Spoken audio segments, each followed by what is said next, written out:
Muntirang ba kajala konrad ke songma menta kasi ka khanyo trek noiwing hadien ke jingyai peteng jong kunhun seng phalang ba pher ban persha ya ke jingwan jong karel hapo kajala ha kaju upor ka jeki kinoi kai SSA namar ka jimam yo tulop la bun banai bat kumju ru ha ka bai de bat kam khaput ulalum ye ke jelang bakri banetai halor kini himan habakran siglat thai khobor ulong ba sarkar ka kwa pesngo saboro baya menta ka kwa shwa manra tangya karel kit marbam ka bakit ya kinong len nongwan. We will also work on the railways. It is slightly more complicated because it is linked with so many other factors where the different organizations are demanding the implementation of ILP. Government of India is still holding on to it and still has not given us a clear reply on this. So there's discussion mode is going on. So keeping all those factors in mind, it's not a simple issue, but we are working towards finding a path or a point where there is some kind of a consensus. We are hopeful that maybe if not a passenger train, then it is a goods train up to Barnihart is something that will benefit the people of the state. So can there be an adjustment and can be understanding, an agreement that will have at least the goods train coming in, because that way what we saw in the COVID period, that we had thousands of trucks coming in, we had huge cost factor coming in, and if we had the railways, then we would have been able to get the goods at a much more economical rate, and at the same time we would not have the exposure to truck drivers coming in and going out. So all these factors are advantageous, and we will be engaging with concerned stakeholders and try to find a way in which we'll be able to at least find some way forward in at least trying to get a goods train, if not a passenger train, immediately. When we're talking of goods train, so there's no passengers, so obviously goods train means goods and products which will be for the people, and that will help the people in general. So there's no question of influx when it comes to goods train. So can there be a meeting point where we say at least the benefit of the goods can come to the common man and the citizens of the state? So maybe we could move forward in that while we discuss on how we can check the infiltration part or the concerns of the different organizations. In Mendipathar, we have already started the facilitation center there, where if you go and check and see that there are sections where there can be some kind of a checking of individuals coming in. So all those things are steps that are confidence building measures. We're hopeful that we'll be able to move this forward also. As I said, it's a complex situation and issue, but we are trying our best. As I said, it's not possible that we can resolve everything, but I hope that we'll be able to find some way forward, especially when it comes to the passenger goods. When it comes to the goods train, sorry, not passenger, goods train. See, from our point of view, from the government's point of view, we would want the train to be there, goods train to be there on both sides. I can tell you that the economy of Mendipathar has really gone up after the goods train has arrived there. People today are selling their vegetables in Guwahati. People who were selling vegetables at 100, 200, 300 rupees a day are today getting 2,000, 3,000 rupees. The different products that are coming in, which used to be costing much higher in Mendipathar earlier, today are getting products that are cheaper in Mendipathar compared to Duthnoi and Krishnai, which means there's a huge economic advantage to them. So there's clearly economic advantage, and people of Garo Hills have felt that this economic advantage without really affecting the illegal immigration aspect has happened. Mendi is a very, very good example of that, and people have benefited. So I hope that this example can be replicated in Barnihart, where we can get advantage of the railway in terms of economic benefit for the people, and yet not go into the negative or the issues that are concerning the people of illegal immigration, where we don't have passenger train as of now, and we start with a goods train, and only when the people feel comfortable and are somewhere in a meeting point, we can take the aspect of the passenger train also. So let's hope. Mendi is a very good example of that, and as I've said, people have benefited hugely in Garo Hills because of the railway, the goods train that has landed in Mendi. There is a delay in the release of financial support from Government of India for all the states in the country, not just Meghalaya. So all the states of the SSA teachers have not received the salary, but in the recent past, Meghalaya and a few other states received partial amount, but 70% of the states still have not received a single rupee. We are in discussion mode with Government of India to request them to release more funds to it.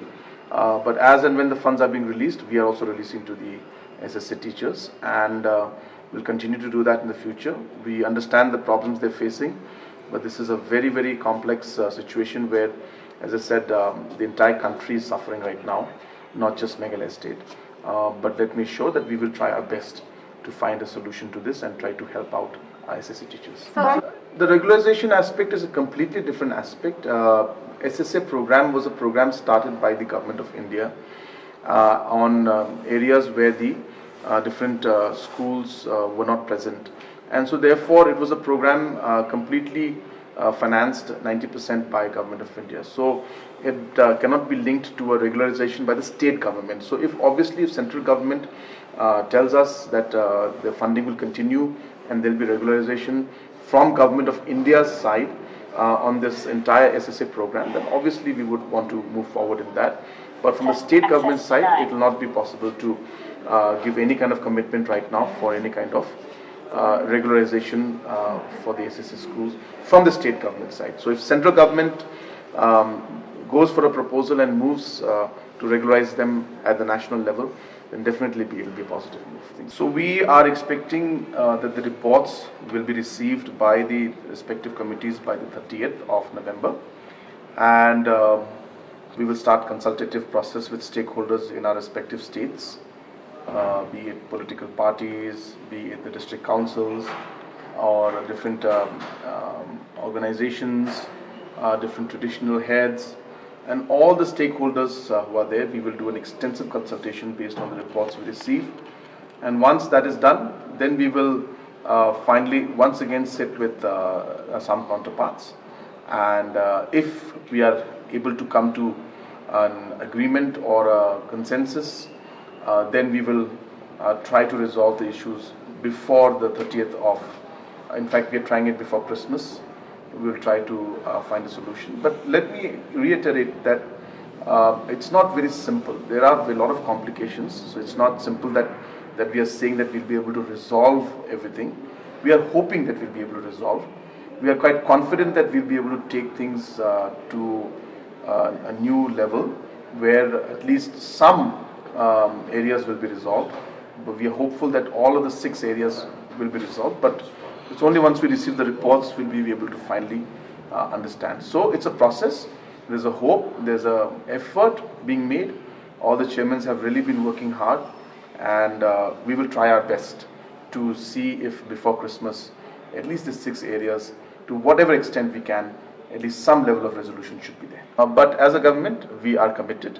We are moving in a manner in which we are taking everybody on board, and I do appreciate the comments saying that we should not be in a haste. Obviously we're not in a haste, but we want to move towards a resolution, and we are trying our best to work as hard as possible to find a resolution. And I've mentioned to you before also that we are not saying that we can resolve everything. If there are complications, we will further discuss it. So it's not that we will just simply agree or say that this is resolved just for the sake of resolving it. No, we will be very, very careful, and we will ensure that we take everybody on. We have always maintained that there are multiple factors that we need to look into. Obviously, historical facts is one of them, but at the same time, we also have to see the current facts. We also have to see aspects of the will of the people. We have to see aspects of the contiguity. So there's so many aspects that are there, and the current situation, what is prevailing. So only after we see all of those aspects, we need to look into it. And yes, even the historical facts will also be examined, but we will see that what will be in the best interest of both the states, and try to find an amicable solution. There is no question of leaving anybody behind. There is homework that the government has to do. So this basically committees that were there were 2 government committees. So therefore it had to be involved and made out of only the government officials and government ministers and MLAs. So therefore it was restricted to that. Once we get these reports and once we do our homework, so we felt that while we're doing our homework, we and the government that is doing its homework, and the two governments are doing their homework. We will not have the other stakeholders in it. But obviously, once this homework is done, once we have something on the table to show it to everybody, then obviously there's going to be a huge, extensive consultation. And the district councils, obviously, who are a very, very important part of this discussion, will have to be consulted, and we will be doing the needful. So there is no question. And it's not just the district council.